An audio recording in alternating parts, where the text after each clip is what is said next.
Boris Johnson's premiership has been dealt another body blow as a fourth MP this week has submitted a letter of no confidence. Aaron Bell, the MP for Newcastle under Lyme, said the Prime Minister's handling of the Partygate scandal has left his position untenable. It follows a tumultuous 24 hours that have seen Boris Johnson lose 5 aides, including his longtime policy chief, Munira Mirza. Now, she said she was going over Johnson's use of the false accusations against Keir Starmer that he failed to prosecute the serial sexual offender Jimmy Savile. Well, let's cross now to London, where Tig Enright is standing by for us. Tig, good to see you. So 5 aides have now gone. Another letter of no confidence in Boris Johnson has been submitted.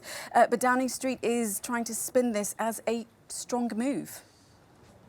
Yeah, that's right. The message from Boris Johnson to his remaining Downing Street team is that change is good, and that certainly regarding the resignations of his aides, this is all part of his plan. It does feel like there's a big spinning operation underway, because not everybody sees it this way, particularly with the resignations, because the first and also the most recent of his advisors' resignations are certainly seen as the most embarrassing. The woman you referenced there in the intro, Munira Mirza, is a long-time ally and his chief policy advisor, and she wrote that letter criticising him upon her resignation.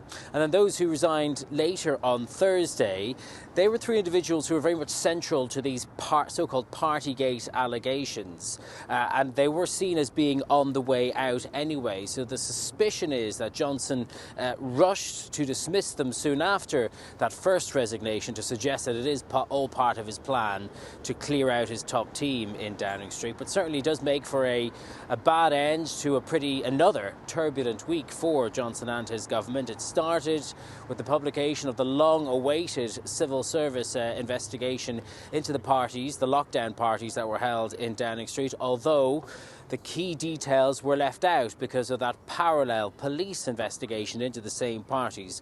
So there still are no conclusive findings against Boris Johnson, but certainly, as you've been mentioning, a growing number of his MPs are making up their own minds. And as we head into yet another weekend, all his Conservative MPs will be back in their constituencies listening to some potentially angry voters. So it's hard to imagine next week being much better.